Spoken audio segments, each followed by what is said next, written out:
नमस्ते मेरे प्यारे विद्यार्थियों। केपी कॉलेज की इस YouTube क्लासेस में मैं इतिहास जिज्ञासु सभी विद्यार्थियों का स्वागत एवं अभिनंदन। आज मैं बीए अंतिम वर्ष और सेमेस्टर 3 का वो प्रकरण लेकर आपके सामने उपस्थित हुआ हूं। अंग्रेजों के आगमन के समय भारत की आर्थिक स्थिति कैसी थी? जब अंग्रेज भारत के अंदर आए उस समय जो भारत की जो आर्थिक स्थिति थी वो किस प्रकार की थी? इस वीडियो में इस पर हम बात करेंगे।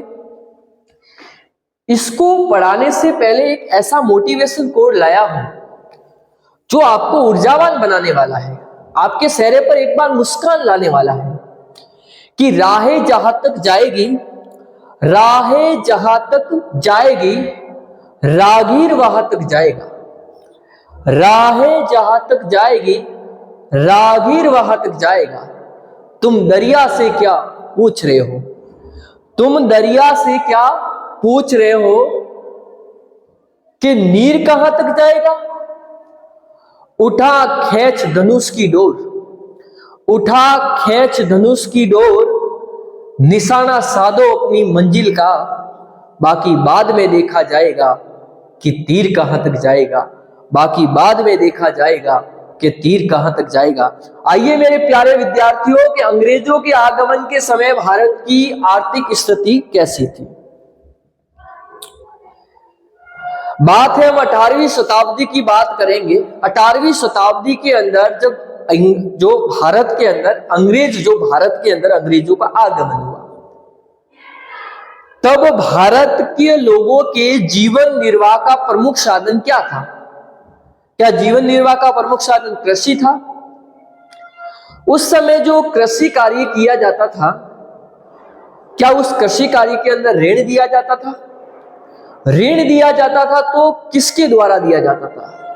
अंग्रेजों के आगमन के समय भारत के अंदर इससे पूर्व किसका शासन था? अंग्रेजों आए थे तो भारत में किसका शासन था? कृषि कार्य क्या वर्षा पे निर्भर थी? अगर वर्षा पे निर्भर नहीं थी तो वो क्या तकनीकी रूप से की जाती थी? उस समय कौन कौन से अनाज उगाते थे? उस समय कौन कौन से उद्योग धंधे भारत के अंदर प्रचलित थे? क्या वस्त्र उद्योग थे? क्या कागज निर्माण उद्योग थे? क्या भवन निर्माण उद्योग थे? क्या चमड़ा उद्योग थे? कौन सा उद्योग प्रसिद्ध था? उस समय जो व्यापार होता था, क्या व्यापार आंतरिक होता था? क्या व्यापार विदेशी होता था? आंतरिक व्यापार होता तो किसके माध्यम से होता था? क्या सड़कों के माध्यम से होता था? क्या नदियों के माध्यम से होता था?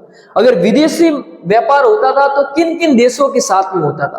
क्या श्रीलंका के साथ में होता था? क्या ब्रह्मा के साथ में होता था? क्या नेपाल के साथ में होता था? क्या मध्य एशिया के साथ में होता था? क्या ईरान के साथ में होता? किन देशों के साथ में भारत का व्यापार होता था? उस समय भारत के बंदरगाह कौन कौन से थे? उस समय जो भारत की वस्तुओं को किन किन देशों में भेजा जाता है और दूसरे देशों की वस्तुएं भारत के अंदर आती थी, उसको क्या आयात निर्यात क्या था? इस पर भी हम बात करेंगे, पूरी बात करेंगे, उस समय बात करें। चलिएगा, ये देखो उस समय भारत में अंग्रेजों के शासन के समय की कुछ प्रणाली बताई गई है, इस पर थोड़ा अपन मंथन करेंगे। चलो परिचय की बात करें। 18वीं शताब्दी की बात है। कब की बात है बेटा? 18वीं शताब्दी की अपन बात कर रहे हैं। 18वीं शताब्दी, 18वीं शताब्दी के अंदर शताब्दी में जब भारत के अंदर अंग्रेजों का आगमन हुआ, भारत में अंग्रेजों का आगमन हुआ, तब भारत में मुगलों का शासन था। किसका शासन था? मुगलों का शासन था, मुगल बादशाहों का शासन था। इस समय किसका शासन था? मुगल। इस समय जो भारत के अंदर जो उनका जो कृषि कार्य था, उनकी जीवन के आय का, जीवन निर्वाह का प्रमुख साधन था कृषि कार्य था। कृषि करके अपना जीवन निर्वाह करते थे। इसके अलावा जो बहुत सारे उद्योग धंधे भी उनके जीवन निर्वाह का प्रमुख साधन था। बहुत सारे उद्योग, वस्त्र उद्योग थे, चमड़ा उद्योग थे, या आप परिचय में लिख सकते हैं वस्त्र उद्योग है। आप उद्योग में दो नाम लिखता, वस्त्र उद्योग है, भवन निर्माण उद्योग है, निर्माण उद्योग है। ये जितने सारे जो उद्योग, भवन निर्माण है, चमड़ा उद्योग है, आभूषण, सोना चांदी के आभूषण बनाने के उद्योग आदि प्रसिद्ध। उस समय जो व्यापार था वो अंग्रेजों के आगमन के समय जो भारत के अंदर जो व्यापार होता था, एक तो होता था आंतरिक, एक होता था विदेशी।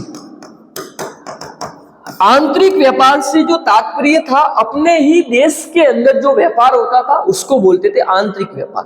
और आंतरिक व्यापार है वो जल व स्थल दोनों मार्ग से होता था।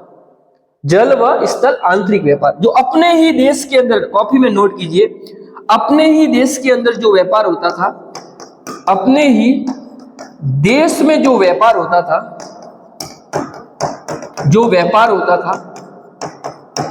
था उसे बोलते थे आंतरिक व्यापार। अपने देश से दूसरे देशों के साथ में जो व्यापार होता था उसको बोलते थे विदेशी व्यापार। ये जो दोनों व्यापार थे वो स्थल व जल मार्ग से होते थे। स्थल मार्ग से जो व्यापार होते थे वो सड़कों के माध्यम से होते थे, और जल मार्ग से जो व्यापार होते थे वो नावों व जहाजों के माध्यम से होते थे। इस पर भी ये ध्यान रखना, परिचय में आप इतना सारा ये बात लिखेंगे। इस समय जो वस्तुओं का आदान प्रदान होता था, इतिहास में अगर हम बात करें तो उसको बोलते हैं आयात और निर्यात। क्या बोलते थे? आयात व निर्यात। ये प्रश्न परीक्षा में 2 नंबर में अपनी भूमिका अदा कर सकता है। आयात से क्या तात्पर्य? दूसरे देशों की जो वस्तुएं जो हमारे भारत देश के अंदर आती थी उसको बोलते थे आयात। जैसे तुर्किस्तान के जो घोड़े के अच्छी किस्म के जो घोड़े थे वो भारत इंडिया के अंदर मंगवाए गए, इसको बोलते हैं आयात, इसको बोलते हैं आयात। दूसरे देशों से जो वस्तुएं इंडिया में आती थी उसको बोलते थे बेटा आयात। और निर्यात का मतलब होता है भारत देश की वस्तुओं को दूसरे देशों के अंदर भेजना। जैसे भारत की लौंग है, काली मिर्च है, आंवला है, सोरे है, चंदन की लकड़ी है, इसको हमने नेपाल देश के अंदर भेज दिया, तो इसको क्या बोलेंगे? निर्यात बोलते थे। क्या बोलते थे? जैसे अभी नई नई एक फिल्म आई है पुष्पराज, बहुत ट्रेंड के अंदर चल रही है, उसके अंदर चंदन का व्यापार के बारे में बताया गया कि उस समय जो ये साउथ साइड में जो चंदन की जो लकड़ियां है बहुत प्रसिद्ध थी, उसको नेपाल के अंदर भेजा गया, इस तरीके से अपन को बताया गया। तो इसको भी एक प्रकार से हम निर्यात कह सकते हैं। इंडिया के अंदर चंदन का बहुत बड़ा व्यापार था। तो इस पर भी देखो, थोड़ा हम पूर्व की बात करें, इस पर थोड़ा पूर्व की बात करें तो अंग्रेज भारत के अंदर क्यों आए थे, इनका आने का उद्देश्य क्या था? तो उनका उद्देश्य था, अंग्रेजों का भारत में आने का उद्देश्य था व्यापार करने के लिए आए थे। अंग्रेज भारत में कब आए थे? अंग्रेज भारत के अंदर 1600 ईस्वी में आए थे। उद्देश्य क्या था? व्यापार करना। अंग्रेजों ने भारत में आने के बाद में एक कंपनी लगाई थी, इसका नाम है ईस्ट इंडिया कंपनी। आप परिचय में इतना सारा लिख सकते हैं, इसका नाम क्या है बेटा? East India company. अंग्रेजों की कंपनी का क्या नाम है? तो भाई ईस्ट इंडिया कंपनी नाम है। क्या नाम है? East India company. ये किसकी थी? अंग्रेजों की। अंग्रेज 1600 ईस्वी में भारत में आए, व्यापार करने के उद्देश्य से आए थे। धीरे धीरे उन्होंने सामाजिक, राजनीतिक, आर्थिक और सामाजिक दृष्टि से भारत के ऊपर अपना शासन स्थापित किया। और इस अंग्रेज जब भारत के अंदर आए थे तब इस इंडिया में के लोगों की, भारतीय लोगों की आर्थिक स्थिति कैसी थी, उनका कृषि कार्य कैसा था, उनका उद्योग धंधे कैसे थे, उनके व्यापार कैसे थे, उस समय निर्यात किस वस्तु का होता था, उस समय आयात किस वस्तु का होता था, इस सारी बातों पर अपन मंथन करेंगे। चलिए, ये परिचय में आप इतना लिख सके। 18वीं शताब्दी के समय, अंग्रेजों के आगमन के समय भारत के अंदर मुगलों का शासन था। उस समय भारत के अंदर आय का प्रमुख स्रोत कृषि कार्य, उद्योग धंधे, आयात निर्यात और आंतरिक और विदेशी व्यापार उस समय हुआ करते थे। उस समय जो वस्त्र उद्योग है, भवन निर्माण उद्योग है, ये उद्योग प्रचलित थे। इन देशों से व्यापार होते थे। उस समय जो बंदरगाह, ये बहुत इंपॉर्टेंट है, बंदरगाह एक आप लिखिए भड़ोस, ये भी एक बंदरगाह। आपका प्रश्न आ जाए कि उस समय अंग्रेजों का भारत के अंदर बंदरगाह कौन कौन से, 3 बंदरगाहों के नाम बताओ। ये प्रश्न भी 2 नंबर में कई बार आया है। तो आप लिखेंगे भड़ोस, सूरत, सतगांव, सोनारगांव, सतगांव, सोनारगांव, सूरत, भड़ोस। इतना सारा अगर आप नाम लिखते हैं, कालीकट, ये भी बहुत बड़ा बंदरगाह था कालीकट। इतने सारे अगर नाम लिखते हैं आप, 2 नाम पूछे जाएंगे, 2 नंबर आपके आ जाएंगे। कॉपी में नोट कीजिएगा कि अंग्रेजों के समय भारत के अंदर प्रमुख बंदरगाह कौन से थे। तो इस पर आप थोड़ा, आंतरिक व्यापार मैंने आपको बता दिया, देश के अंदर जो व्यापार होता था उसको आंतरिक व्यापार, और विदेशों के अंदर जो व्यापार होता था उसको बोलते थे विदेशी व्यापार। कौन कौन सी वस्तु है, इस पर हम सारी बात करेंगे। इसके लिए आपको वीडियो में अंतिम समय तक मेरे साथ बना रहना पड़ेगा।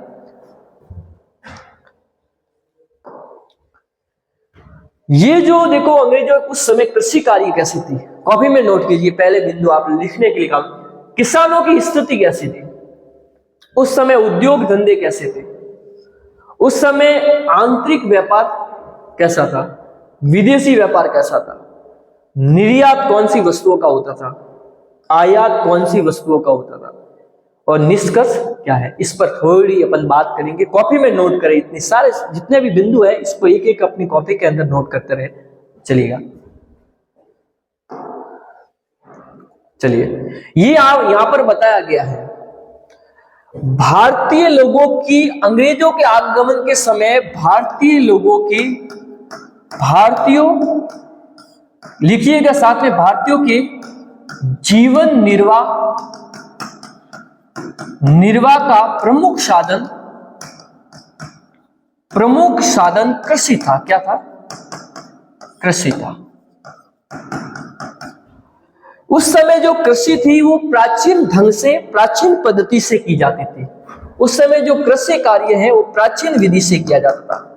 कृषि कार्य प्राचीन विधि से किया जाता था। यहां पर देखो कृषि कार्य प्राचीन विधि से बताया गया आपको, देखो सिर्फ फोटो के अंदर सारा दिखाया गया। आप देखो प्राचीन कृषि कार्य है वो प्राचीन विधि से किया जाता था,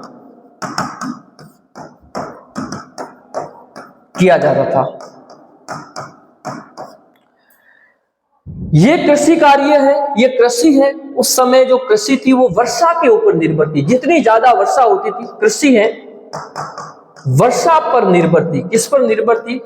जो कृषि कार्य है वो वर्षा के ऊपर निर्भर था। किसके ऊपर था?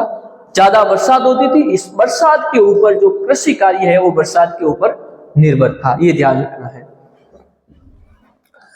उस समय जो मुगल शासक थे, मुगल बादशाह थे, वो किसानों को अच्छी फसल बोने के लिए प्रोत्साहित करते थे, उनको सलाह देते थे, उन्हें सहायता करते थे।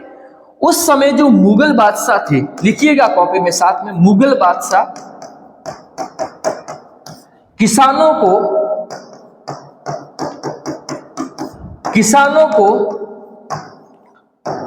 अच्छी फसल, लिखिएगा इसमें साथ में, अच्छी फसल बोने के लिए प्रोत्साहित करते थे, शाहिद करते थे।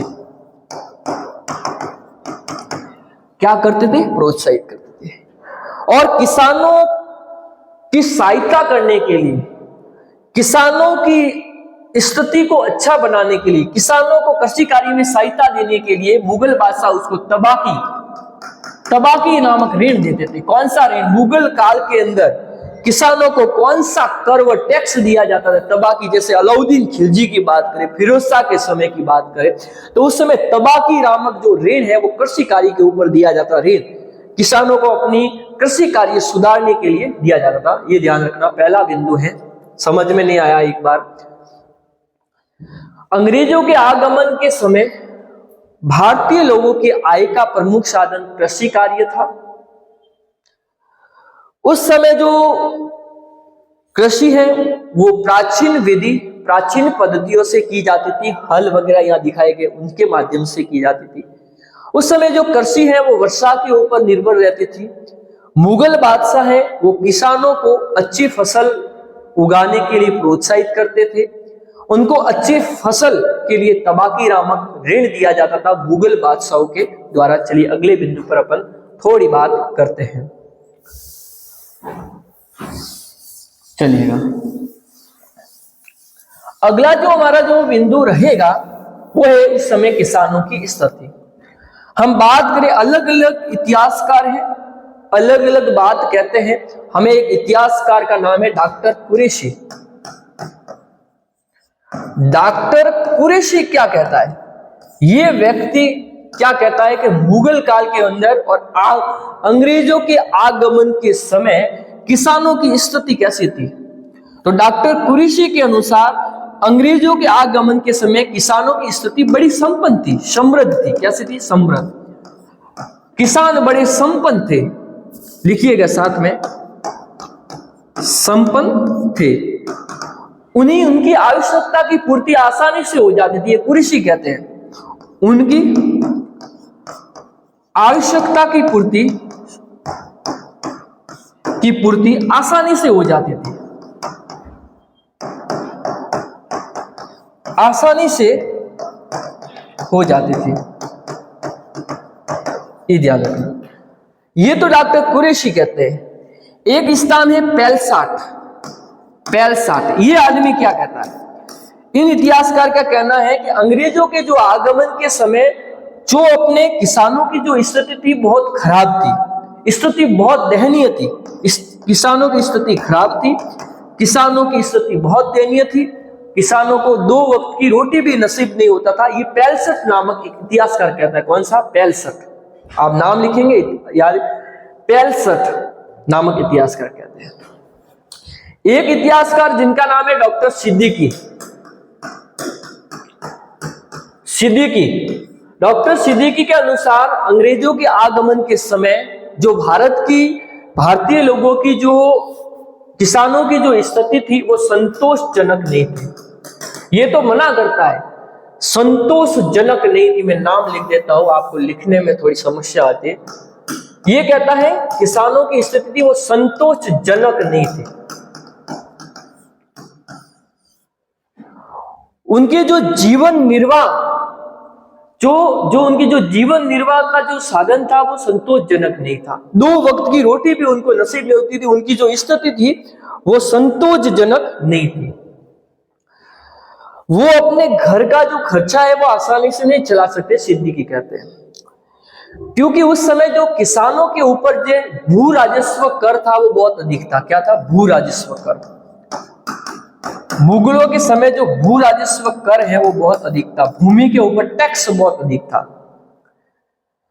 इसके लिए किसान समय पर कर व टैक्स नहीं चुका पाते थे, तो वो महाजनों और जो मुगलों ने इन किसानों के ऊपर बहुत अधिक भू राजस्व कर व टैक्स लगाया था। इसके अलावा अन्य प्रकार के टैक्स लिए जाते थे, बहुत सारे लाग बाग नामक कर भी लिए जाते थे, सेतु कर लिया, वन कर लिया जाता, बहुत सारे कर लिए जाते थे, अन्य कर।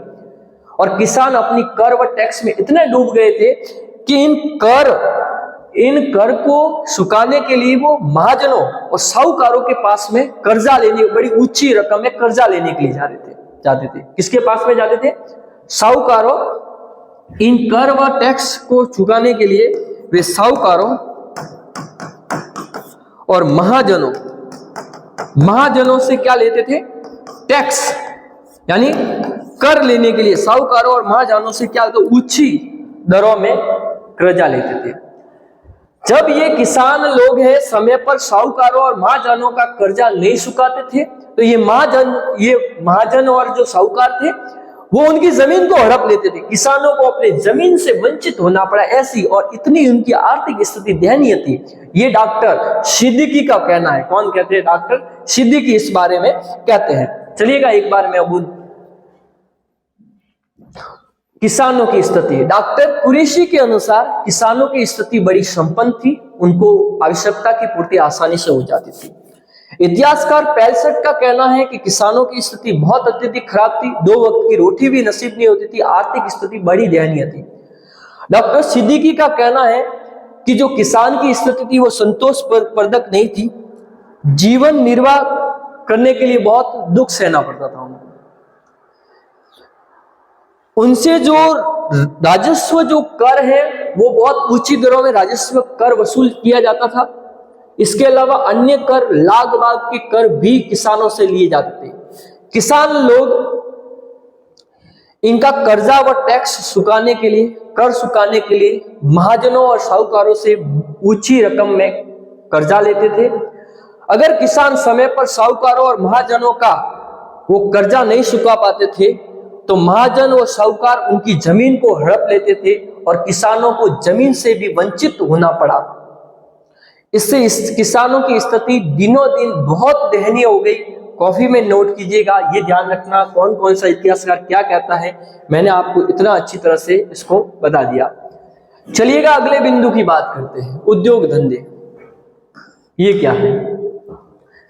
ये इस तरीके के उद्योग धंधे, कुटीर उद्योग धंधा आपको दर्शाया गया है। देखिएगा, अंग्रेजों के आगमन के समय भारतीय उद्योग धंधे बहुत अच्छी अवस्था में थे, उन्नत अवस्था में थे। जब अंग्रेजों के आगमन के समय अंग्रेजों के आगमन के समय भारतीय उद्योग धंधे भारतीय उद्योग उन्नत अवस्था में थे, उन्नत अवस्था में थे। क्या थे? अंग्रेजों के आगमन के समय भारतीय उद्योग धंधे उन्नत अवस्था में थे। उस समय वस्त्र उद्योग बड़ा प्रचलित था, वस्त्र उद्योग प्रचलित था। वस्त्र उद्योग में सूती वस्त्र उद्योग, सूती वस्त्र उद्योग, ऊनी वस्त्र उद्योग और रेशमी वस्त्र उद्योग प्रचलित था। सूती वस्त्र उद्योग है, ग्रीष्म ऋतु में पहना जाता था। ऊनी वस्त्र उद्योग है, शरद ऋतु में पहना जाता था। और रेशमी वस्त्र है, और बड़े बड़े फंक्शन, उत्सव वगैरह हुआ होते उस समय पहना जाता। इसके अलावा उद्योग धंधे के अंदर भवन निर्माण उद्योग भी अंग्रेजों के आगमन के समय इंडिया में थी। कागज निर्माण उद्योग अंग्रेजों के आगमन के समय भारत के अंदर थी। धातु निर्माण उद्योग भी अंग्रेजों के आगमन के समय इंडिया में थी। चमड़ा उद्योग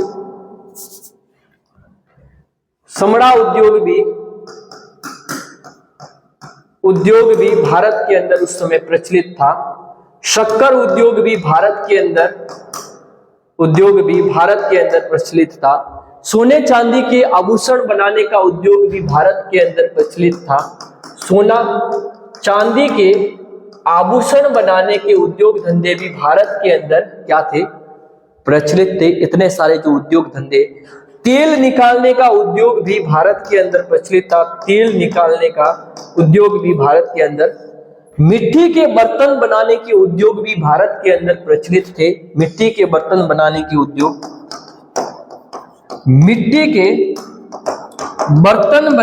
उद्योग भी भारत के अंदर प्रचलित थे।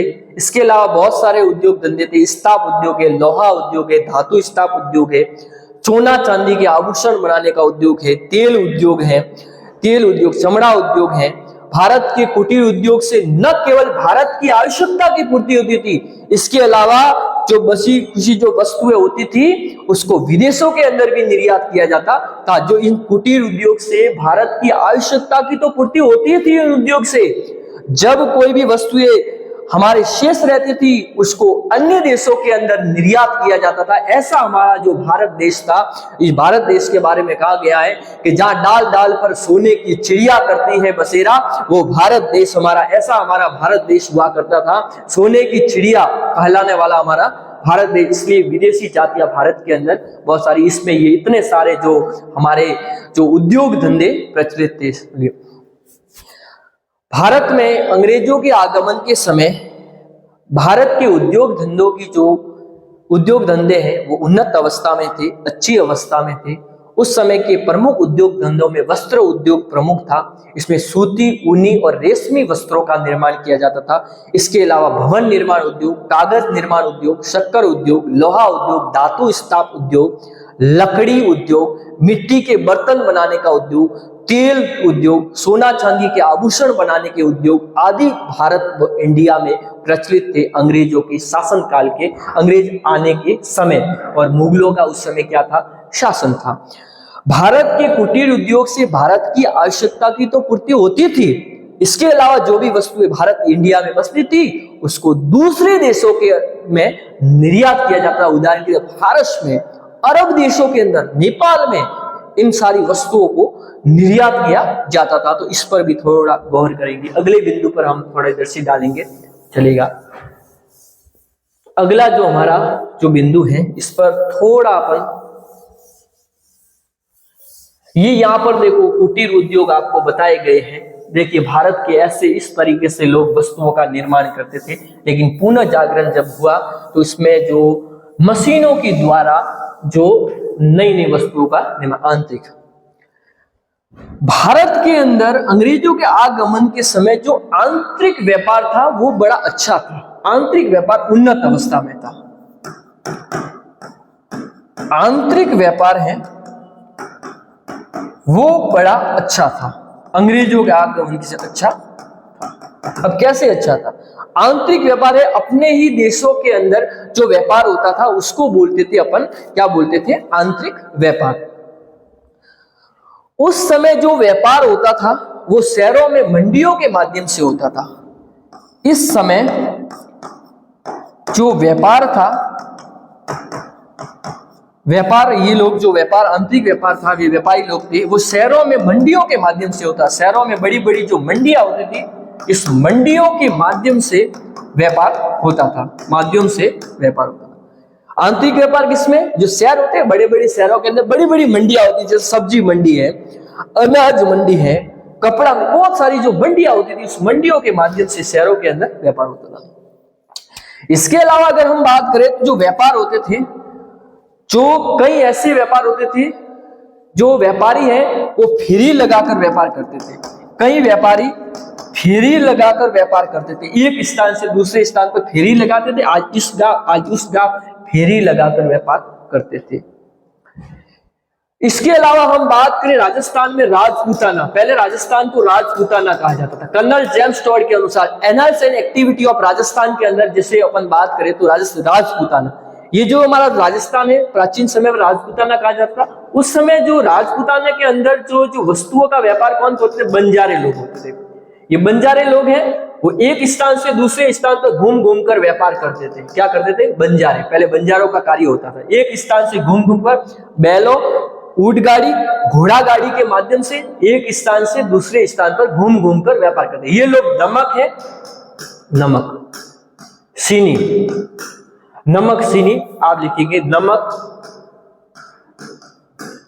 चीनी, नमक चीनी, इन वस्तुओं को वे बंजारे हैं वो एक स्थान से दूसरे स्थान पर घूम घूम कर व्यापार करते थे। जैसे चावल है, चीनी है, इनको बेचते थे राजपूताने के अंदर। ठीक है, ये ध्यान रखना। ये किसके माध्यम से होता था? घोड़ा गाड़ी, व ऊंट गाड़ी और बैलगाड़ी का। जो आंतरिक व्यापार होता था वो जल व स्थल, जो यहां से जो यहाँ का जो सामान व माल होता था वो सड़कों के माध्यम से एक स्थान से दूसरे स्थान पर पहुंचाया जाता था, या नदियों के माध्यम से। आंतरिक व्यापार है वो सड़कों के माध्यम से होता था और नदियों के माध्यम से। सड़कों के माध्यम से बैलगाड़ी, घोड़ा गाड़ी, ऊंट गाड़ी के माध्यम से, और नदियों के माध्यम से नाव और जहाजों के माध्यम से यह व्यापार होता था, आंतरिक व्यापार। ये ध्यान रखना आपको इस पर। दूसरी अगर हम बात करें तो आंतरिक घोड़ा गाड़ी जो व्यापारी जो अपन थे, तो इस पर हमने बहुत सारी जो जैसे बात की है, ये जल मार्ग, स्थल मार्ग से होता थे। तो उस समय जब हम बंगाल की बात करें तो बंगाल के जो चावल है, जो चीनी है, बंगाल के जो चावल है, चीनी है आदि का जो व्यापार होता था वो बड़ी नियमित मात्रा में होता था।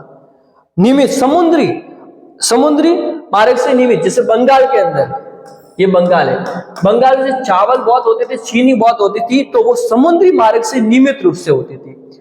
उस समय जो आयात और निर्यात का जो प्रसिद्ध केंद्र था वो था आगरा।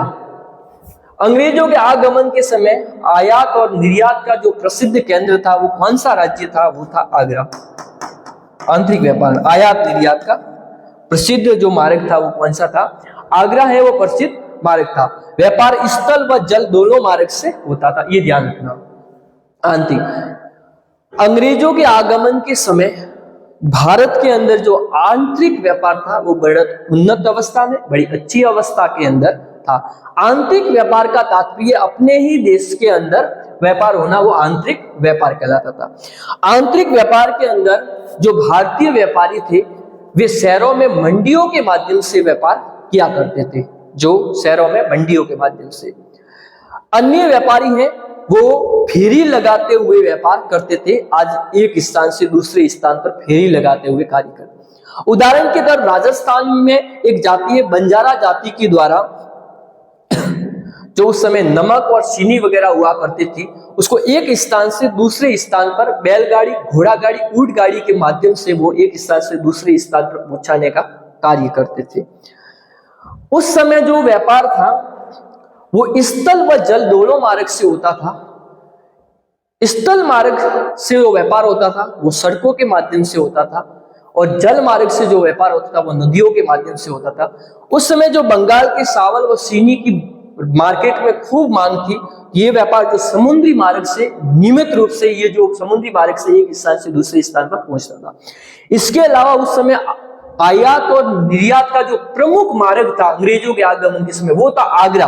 आपका प्रश्न 2 नंबर में आया कि अंग्रेजों के आगमन से आगरा आयात और निर्यात का प्रमुख जो मार्ग था वो कौन सा था? तो वो आगरा था। तो ये ध्यान रखना, स्थल और जल थल दोनों मार्ग से मार्ग हुआ करते थे। चलिएगा, विदेशी व्यापार। अंग्रेजों के आगमन के समय भारत देश का कई देशों के साथ विदेशी व्यापार था। विदेशी व्यापार बहुत अच्छा चल रहा था भारत में। कई देशों के साथ भारतीय लोगों का, विदेशी देशों के साथ भारत के लोगों का व्यापार चलता था। देशों से बड़ी सांठगांठ थी। ये कौन से देश थे? एक हम बात करेंगे लंका। लंका देश से भी भारत के साथ व्यापार होता था। ब्रह्मा, इससे भी भारत के साथ व्यापार, नेपाल से भी होता था, ईरान से भी होता था, तुर्किस्तान से भी होता था, तुर्किस्तान से भी व्यापार होता था, मध्य एशिया से होता था, पूर्वी अफ्रीका से होता था, पूर्वी अफ्रीका से भी होता, लंका से होता, ब्रह्मा से होता, नेपाल, ईरान, तुर्किस्तान, मध्य एशिया, पूर्वी अफ्रीका, अरब देश आदि से, अरब देश आदि से व्यापार, विदेशी व्यापार होता था। ये ध्यान रखना, विदेशी व्यापार। अपने देश से बाद दूसरे देशों के साथ जो व्यापार होता था वो क्या कहलाता था? वो इतिहास के अंदर अपना विदेशी व्यापार कहलाता था। ये जो व्यापार है वो बंदरगाह के माध्यम से होते थे। उस समय इंडिया में बंदरगाह कौन से थे? ये जो व्यापार है बंदरगाह के माध्यम से होते थे। बंदरगाह होते, जहाजों के माध्यम से व्यापार होते थे, नदियों के माध्यम से जो व्यापार है बंदरगाह के माध्यम से। बंदरगाह उस समय इंडिया में बंदरगाह, एक तो भड़ोस, नोट कीजिएगा, बंदरगाह का कई बार प्रश्न आता है। भड़ोस, सूरत, सूरत, कैम्बे, सोनारगांव, सोनगांव, सोनगांव, सतगांव, कालीकट आदि स्थानों से जो ये व्यापार है, ये इन बंदरगाहों के माध्यम से एक देश से दूसरे देश से वस्तुएं एक देश से दूसरे देश में भेजी जाती थी। तो उस समय जो इंडिया के अंदर जो व्यापार होता था इन बंदरगाह के माध्यम से होता था। बंदरगाह कौन कौन से थे उस समय भारत में? भड़ोस, कैम्बे, सूरत, कैम्बे, सोनारगांव, सतगांव, सोनारगांव, कालीकट आदि प्रसिद्ध बंदरगाह हुए थे। इस बंदरगाहों के माध्यम से, समुद्री माध्यम से ये व्यापार विदेशियों के साथ में, विदेश में विदेशी व्यापार थे। आंतरिक व्यापार के अलावा भारत के अंदर विदेशी व्यापार भी होता था। विदेशी व्यापार लंका, नेपाल, ईरान, मध्य एशिया, पूर्वी अफ्रीका, तुर्किस्तान, अरब देशों के साथ भारत का व्यापार होता था। इसे इतिहास में विदेशी व्यापार कहा जाता है। ये विदेशी व्यापार है वो बंदरगाह के माध्यम से होते थे। उस समय इंडिया के प्रसिद्ध बंदरगाहों में किसी का नाम आता है तो वे भड़ोस है, कैम्बे है, भड़ोस, कैम्बे, कालीगढ़, सोनारगांव, शतगांव, सोनगांव, इतने सारे जो बंदरगाह थे, इनके माध्यम से व्यापार एक देश से दूसरे देश में जाता था वस्तुएं, और दूसरे देशों की वस्तुएं अपने देश के अंदर आती थी। तो ये इनके, आपका प्रश्न आ जाए कि अंग्रेजों के आगमन के समय भारत के साथ किन देशों का व्यापार था, तो इस पर आप थोड़ा मंथन करेंगे, लिखिएगा। चलिए अगले बिंदु, अगला जो हमारा जो बिंदु रहेगा वो रहेगा निर्यात। निर्यात का मतलब होता है अपने भारत देश की वस्तु दूसरे देशों के अंदर भेजनी, इसको बोलते हैं निर्यात। अपने देश की वस्तुओं को, पहले तो ये नोट कीजिए, 2 नंबर में आते हैं, अपने देश की वस्तुओं को, देश की वस्तुओं को, अपने देश की वस्तुओं को दूसरे देश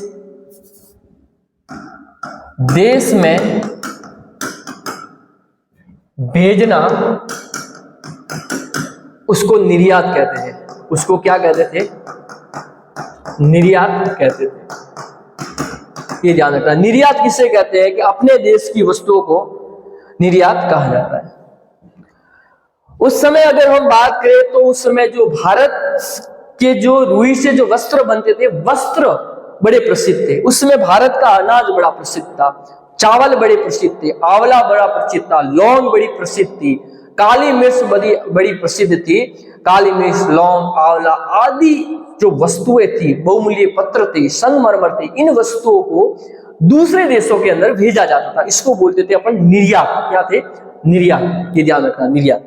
इसमें क्या होता था, भारत के रुई से जो वस्त्र बनते थे, वस्त्र है भारत की रुई के जो वस्त्र हैं, और जैसे भारत के आंवला है, चंदन की लकड़ी है, ये भारत के अंदर होती थी। आंवला है, सोरा है, नील है, अफीम है, आंवला, चंदन की लकड़ी, छोरा, अफीम, ये जो जितने भी सो भारत के रुई के वस्त्र हैं, अफीम है, नील है, सोरा है, काली मिर्च है,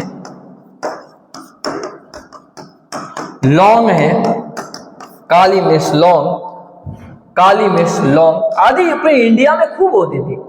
इन सारी वस्तुओं को दूसरे देशों में, जैसे अरब देश है, मध्य एशियाई देश है, इन देशों के अंदर भेजा जाता था उनकी आवश्यकता की पूर्ति करने के लिए। उसको बोलते थे अपन निर्यात। इन वस्तुओं को जैसे ब्रह्मा भेज दिया गया, इन वस्तुओं को नेपाल भेज दिया गया, इन वस्तुओं को अरब देशों के अंदर भेज दिया गया, तो ये वस्तु, ये क्या कहलाता था? अपन इतिहास के अंदर निर्यात कहा जाता था। काली मिर्च आदि निर्यात कहा जाता था।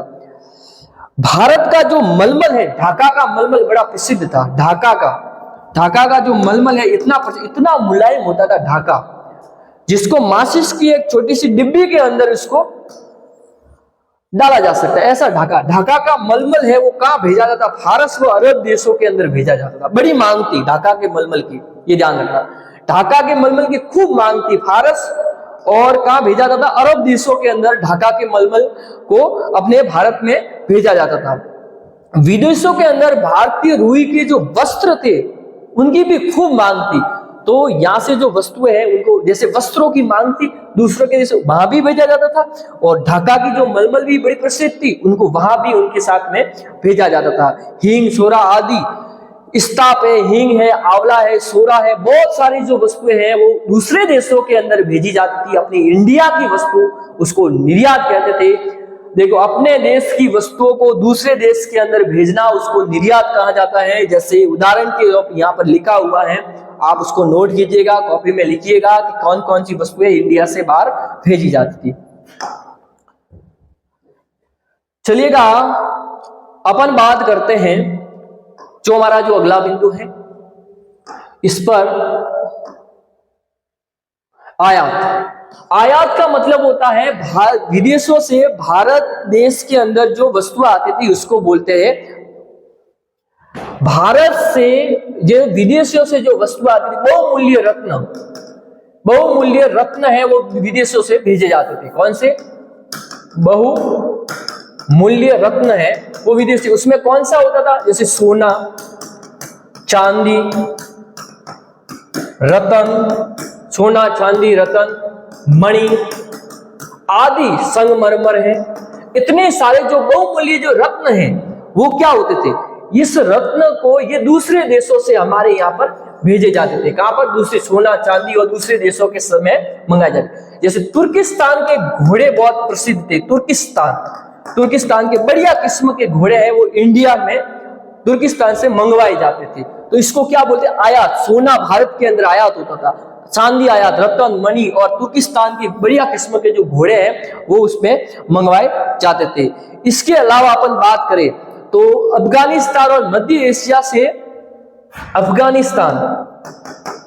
अफगानिस्तान वो मध्य एशिया से ताजे फल, अफगानिस्तान और मध्य एशिया से क्या मंगाए जाते थे, मेवे और ताजे फल मंगाए जाते थे। मेवे व ताजे फल आदि वो दूसरे देशों के साथ से मंगाए जाते थे। तो दूसरा है कस्तूरी है, सुहागा है, इलायची है, वो भी दूसरे देशों से आती थी। कस्तूरी है, सुहागा है, इलायची है, वो दूसरे देशों के साथ में, ही ध्यान रखना। भारत के अंदर बहुमूल्य रत्न को दूसरे देशों से मंगाया जाता था, उसको बोलते थे आयात करना। उसमें सोना, चांदी, रत्न, मणि आदि मंगाए जाते थे। तुर्किस्तान से बढ़िया किस्म के घोड़े मंगवाए जाते थे। अरब देशों, अफगानिस्तान से सूखे मेवे और ताजे फल मंगवाए जाते थे। इसके साथ में इलायची, सुहागा आदि कई प्रकार की वस्तुएं मिलाई जाती थी। निष्कर्ष रूप से देखा जाए तो उस समय भारत में अंग्रेजों के आगमन के समय भारतीय लोगों की आय का प्रमुख साधन का कृषि कार्य था। ये कृषि है जो वर्षा के ऊपर निर्भर थी और प्राचीन तकनीकी से कृषि कार्य किया जाता था। कृषि में कई प्रकार के अनाज जैसे गेहूं, बाजरा, मक्का आदि बहुत सारे जो अनाज है वो उस समय उगाए जाते थे। चावल आदि वो उनको उगाए जाते। उस समय जो उद्योग धंधे भी बहुत प्रचलित थे, जैसे भवन निर्माण उद्योग है, जैसे कपड़ा उद्योग है, वस्त्र उद्योग है, तेल निकालने का उद्योग है, धातु इस्पात उद्योग है। बहुत सारे जो उद्योग है उस समय मतलब थे। उस समय कई देशों से आयात निर्यात होता था। उस समय आंतरिक और विदेशी व्यापार दोनों होते थे। आंतरिक व्यापार अपने ही देश में व्यापार और विदेशी व्यापार अपने देश से दूसरे देश में व्यापार।